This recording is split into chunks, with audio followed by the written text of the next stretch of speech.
Olá, nossos alunos e nossas alunas do EJA. Mais uma aula de Ciências Humanas comigo, professor Bruno Ferreira. Vamos lá, então.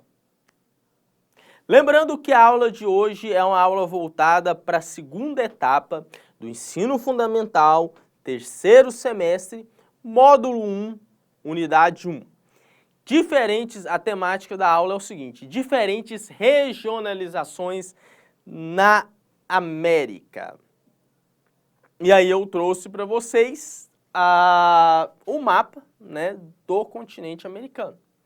Esse mapa aqui, ele não mostra as divisões, né, o objetivo já do início não é mostrar as divisões no sentido do povoamento ou no sentido político, né, mas o objetivo maior é mostrar os países para vocês conseguirem identificar os países que nós temos na América, né, no continente americano. E aí nós temos aqui, em questão territorial, né, aí temos aqui o Canadá, né, o Canadá, os Estados Unidos e o Brasil, a Argentina também, né? Canadá, Estados Unidos, Brasil, Argentina, alguns países, né, que tem toda essa dinâmica territorial, né? Se a gente for analisar o mapa aí, o México também, a gente pode citar o México, né, porque pelo tamanho, né, mas os maiores países que nós temos no continente americano são esses, né?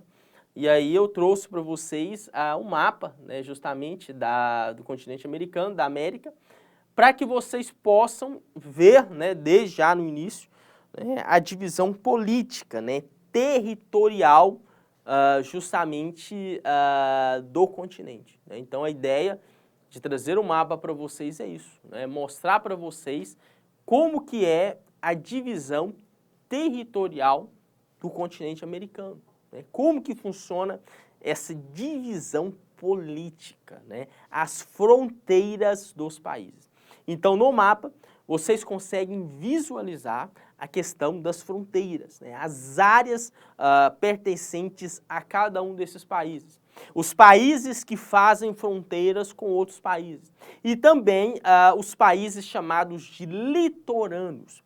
Quais são eles? Os países que têm justamente a fronteira está em área litorânea, né, com o mar, né? Então é nítido, né, que nós podemos fazer uma análise desse mapa e entender, né, os países, né, que compõem o continente americano, né? Vamos dar continuidade então. Vamos começar pela divisão física. Como que ocorre essa divisão física do continente americano? Vamos lá então. Tendo como critério que a posição física dos continentes, no que se refere o quê? A questão das latitudes, né? E ainda, principalmente, os aspectos político-naturais, a América é dividida em quê? Em América do Norte, Central e do Sul. Então, para essa divisão, que é a divisão político-nacionais, o continente americano, se a gente for pegar a partir dessa perspectiva da divisão física, né, porque nós temos algumas perspectivas. Se a gente for pegar a partir do aspecto físico, a partir no sentido da divisão político-natural, a América é dividida em três: América do Norte, América do Sul e América Central. Então, o continente americano, né, segundo a divisão política, está em três regiões. Vamos falar agora sobre cada uma delas, beleza? Vamos lá, então. América do Norte.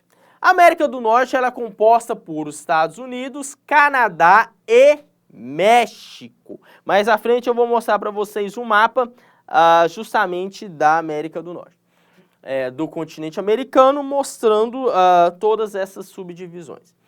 A América Central, ela é formada por quais países? Vamos lá! Belize, Costa Rica, El Salvador, Guatemala, Honduras, Nicarágua, Panamá, Antigua e Barbuda, Bahamas, Barbados, Cuba, Dominicana, República Dominicana, Granada, Haiti, Jamaica, Santa Lúcia, São Cristóvão e Neves e São Vicente e Granadinas, né? Além de Trindade e Tobago, né? São alguns países.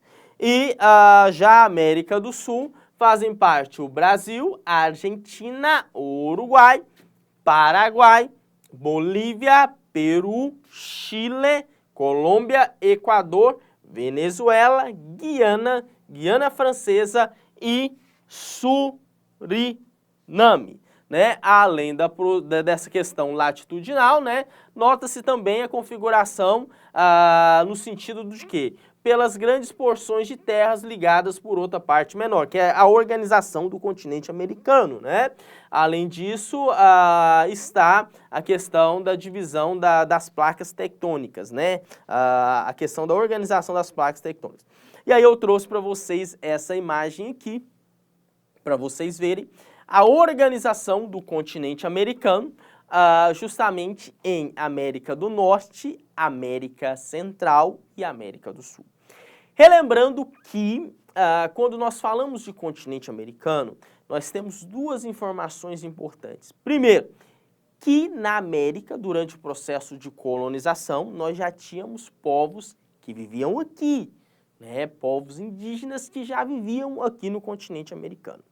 E os povos europeus, principalmente ali, países como França, Portugal, Espanha, Reino Unido, né, áreas do Reino Unido, eles foram o quê? Eles colonizaram o continente americano, né? Então, eles colonizaram países do continente americano. Mas, durante esse processo de colonização, né, nós tivemos alguns aspectos, né, alguns aspectos que levaram à organização do continente americano, né, nessa atual conjuntura, né, dessa atual forma, né. Mas, então, se a gente for pegar os aspectos políticos naturais, né, esses critérios, né, que é o critério político natural, é importante perceber o seguinte, que o continente americano ele é dividido em três, né, segundo a divisão física, né, a divisão política, que é justamente América do Norte, América Central e América do Sul. Vamos dar continuidade, então. E dando continuidade, nós vamos falar agora da divisão sociocultural. Como que é a divisão sociocultural? Como que é os aspectos socioculturais do continente americano? Nos aspectos socioculturais, o que? A América, ela se divide em duas. América anglo-saxônica e América latina. Então, no sentido, mais uma vez, da divisão sociocultural, nós temos duas Américas, América anglo-saxônica e América latina. Na anglo-saxônica encontra-se apenas Estados Unidos e Canadá, beleza?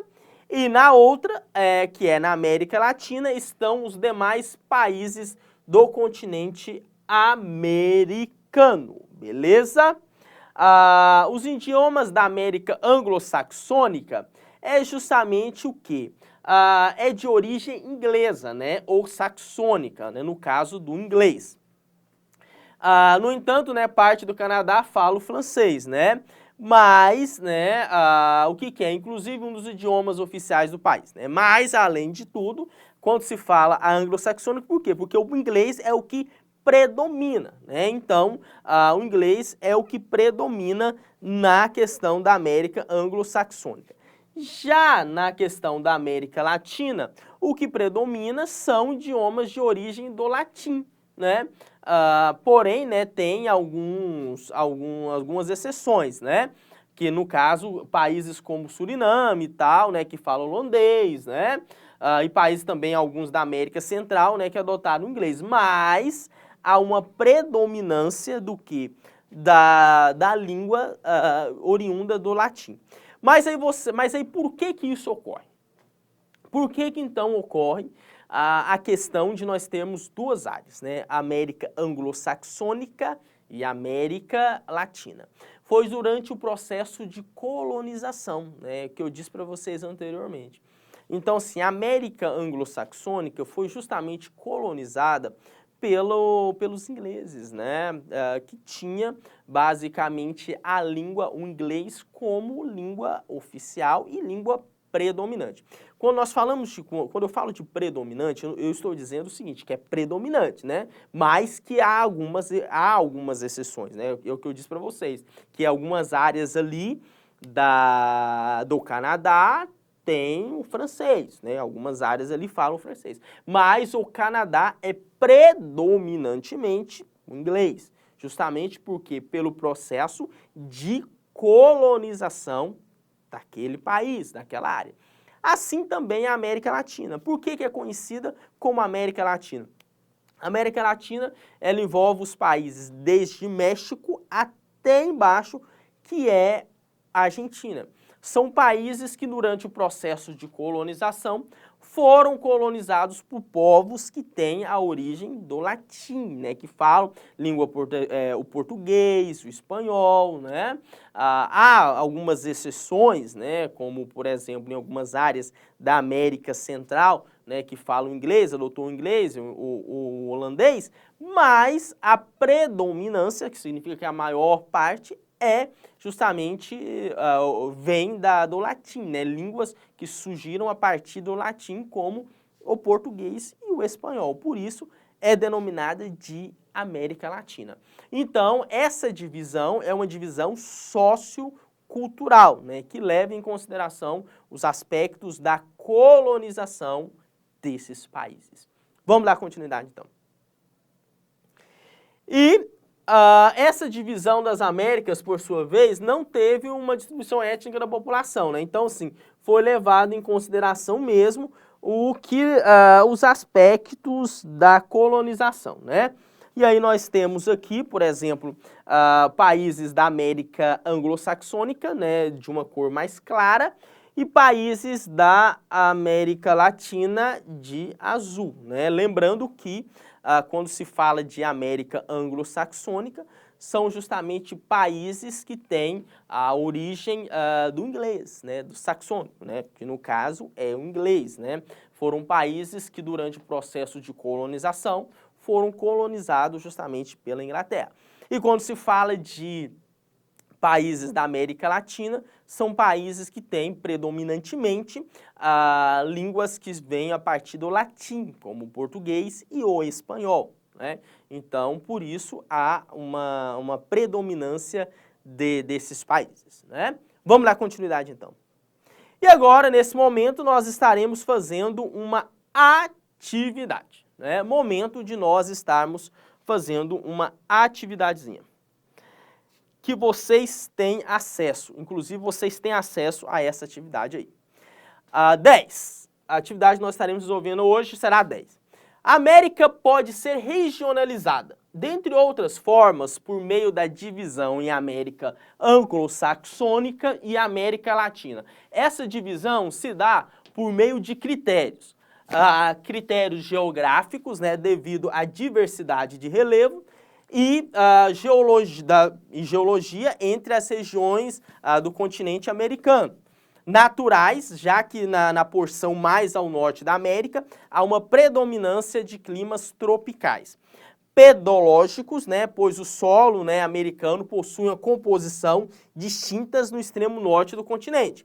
Econômicos, né, no sentido de que uma vez que os países anglo-saxônicos possuem economias subdesenvolvidas, e também socioculturais, né, em razão da diferença cultural dos povos colonizadores que chegaram na América. Então vamos lá, quando se fala de América anglo-saxônica e América Latina, a resposta correta é a E de elefante. Por quê? Porque envolve os aspectos socioculturais, né? Lembra que eu falei para vocês agora, na aula de hoje?